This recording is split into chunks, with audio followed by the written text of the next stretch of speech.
Sirach 27. Many have committed sin for a trifle. And whoever seeks to get rich will avert his eyes. As a stake is driven firmly into a fissure between stones, so sin is wedged in between selling and buying. If a man is not steadfast and zealous in the fear of the Lord, his house will be quickly overthrown. Tests in life. When a sieve is shaken, the refuse remains. So a man's filth remains in his thoughts. The kiln tests the potter's vessels. So the test of a man is in his reasoning. The fruit discloses the cultivation of a tree. So the expression of a thought discloses the cultivation of a man's mind. Do not praise a man before you hear him reason. For this is the test of men. Reward and retribution.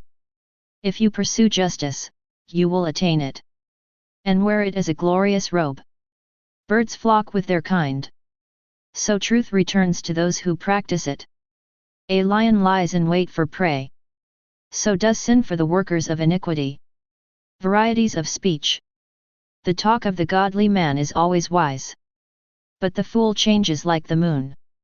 Among stupid people watch for a chance to leave. But among thoughtful people stay on. The talk of fools is offensive. And their laughter is wantonly sinful. The talk of men given to swearing makes one's hair stand on end. And their quarrels make a man stop his ears. The strife of the proud leads to bloodshed. And their abuse is grievous to hear. Betraying secrets. Whoever betrays secrets destroys confidence. And he will never find a congenial friend.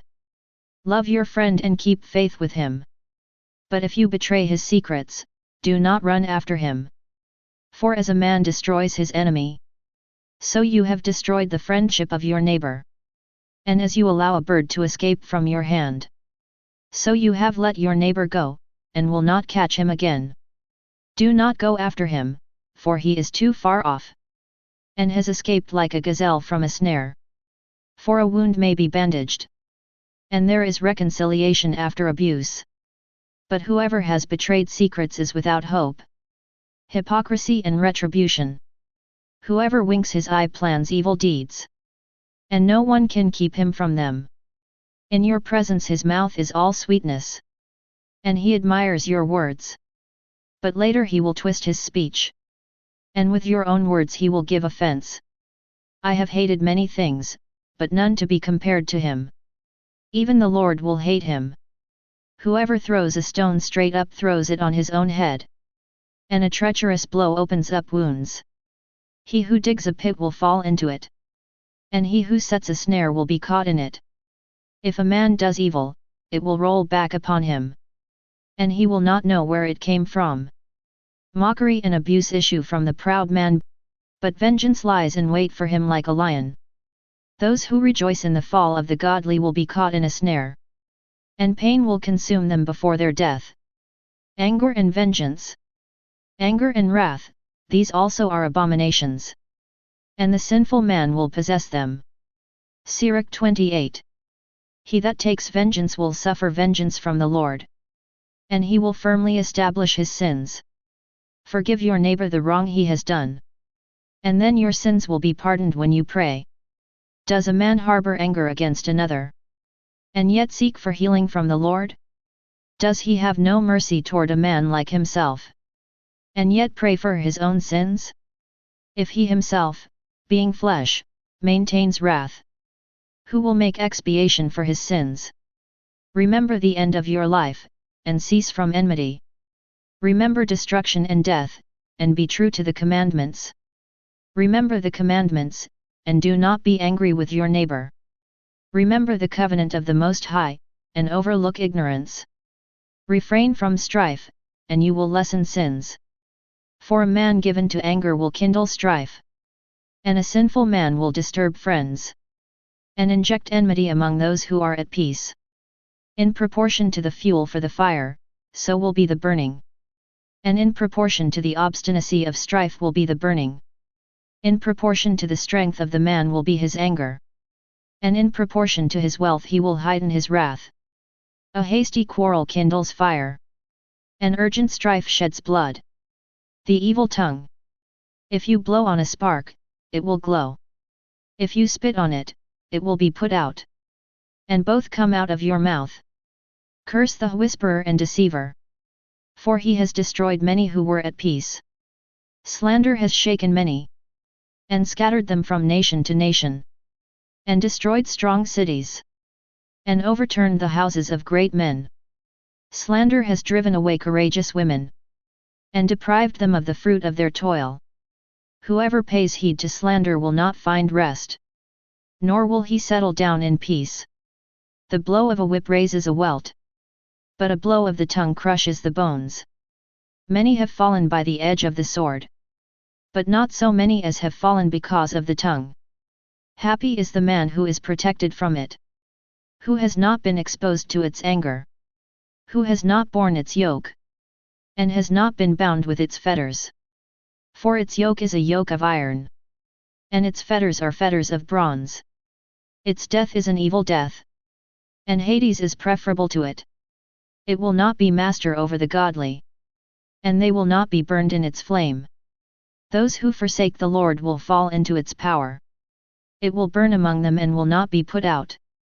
It will be sent out against them like a lion. Like a leopard it will mangle them. See that you fence in your property with thorns. Lock up your silver and gold. Make balances and scales for your words, and make a door and a bolt for your mouth. Beware lest you err with your tongue, lest you fall before him who lies in wait. Sirach 29. On lending and borrowing. He that shows mercy will lend to his neighbor, and he that strengthens him with his hand keeps the commandments. Lend to your neighbor in the time of his need, and in turn, repay your neighbor promptly. Confirm your word and keep faith with him, and on every occasion you will find what you need. Many persons regard a loan as a windfall, and cause trouble to those who help them. A man will kiss another's hands until he gets a loan, and will lower his voice in speaking of his neighbor's money. But at the time for repayment he will delay, and will pay in words of unconcern, and will find fault with the time. If the lender exert pressure, he will hardly get back half, and will regard that as a windfall. If he does not, the borrower has robbed him of his money, and he has needlessly made him his enemy. He will repay him with curses and reproaches, and instead of glory will repay him with dishonor. Because of such wickedness, therefore, many have refused to lend. They have been afraid of being defrauded needlessly. Nevertheless, be patient with a man in humble circumstances, and do not make him wait for your alms. Help a poor man for the commandment's sake, and because of his need do not send him away empty. Lose your silver for the sake of a brother or a friend, and do not let it rust under a stone and be lost. Lay up your treasure according to the commandments of the Most High, and it will profit you more than gold. Store up almsgiving in your treasury, and it will rescue you from all affliction. More than a mighty shield and more than a heavy spear, it will fight on your behalf against your enemy.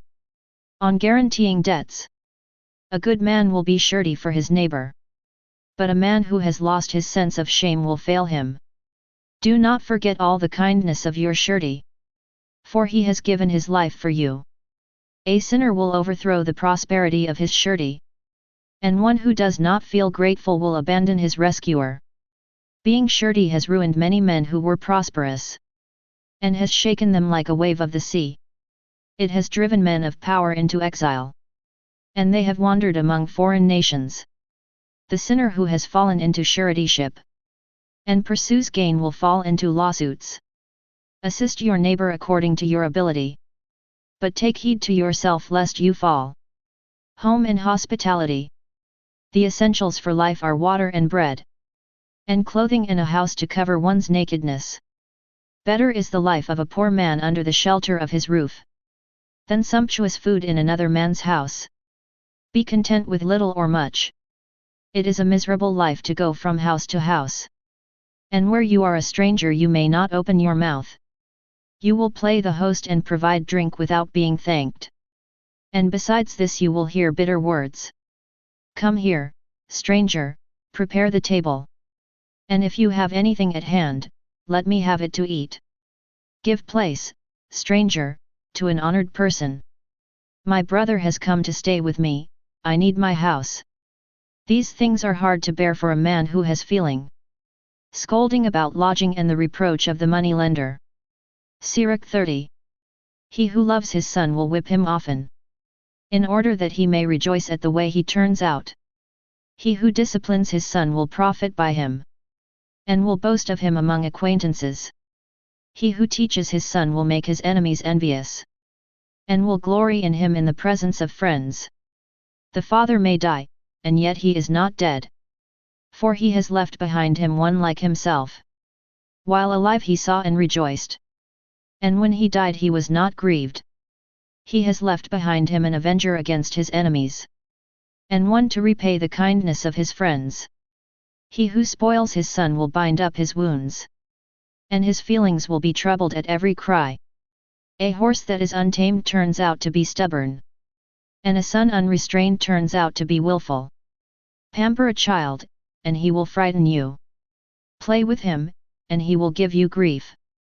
Do not laugh with him, lest you have sorrow with him, and in the end you will gnash your teeth. Give him no authority in his youth, and do not ignore his errors.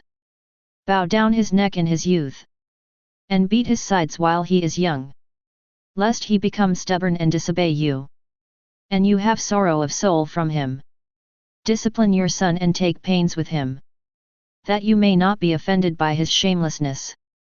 Better off is a poor man who is well and strong in constitution, than a rich man who is severely afflicted in body. Health and soundness are better than all gold, and a robust body than countless riches. There is no wealth better than health of body, and there is no gladness above joy of heart. Death is better than a miserable life, and eternal rest than chronic sickness. Good things poured out upon a mouth that is closed are like offerings of food placed upon a grave. Of what use to an idol is an offering of fruit? For it can neither eat nor smell. So is he who is afflicted by the Lord. He sees with his eyes and groans, like a eunuch who embraces a maiden and groans. Do not give yourself over to sorrow, and do not afflict yourself deliberately. Gladness of heart is the life of man, and the rejoicing of a man is length of days. Delight your soul and comfort your heart, and remove sorrow far from you. For sorrow has destroyed many, and there is no profit in it. Jealousy and anger shorten life, and anxiety brings on old age too soon. A man of cheerful and good heart will give heed to the food he eats. Sirach 31. Right attitude toward riches. Wakefulness over wealth wastes away one's flesh, and anxiety about it removes sleep. Wakeful anxiety prevents slumber, and a severe illness carries off sleep. The rich man toils as his wealth accumulates, and when he rests he fills himself with his dainties. The poor man toils as his livelihood diminishes, and when he rests he becomes needy. He who loves gold will not be justified, and he who pursues money will be led astray by it. Many have come to ruin because of gold, and their destruction has met them face to face. It is a stumbling block to those who are devoted to it, and every fool will be taken captive by it. Blessed is the rich man who is found blameless, and who does not go after gold. Who is he? And we will call him blessed, for he has done wonderful things among his people. Who has been tested by it and been found perfect? Let it be for him a ground for boasting. Who has had the power to transgress and did not transgress, and to do evil and did not do it? His prosperity will be established, and the assembly will relate his acts of charity. Table etiquette. Are you seated at the table of a great man? Do not be greedy at it, and do not say, there is certainly much upon it. Remember that a greedy eye is a bad thing.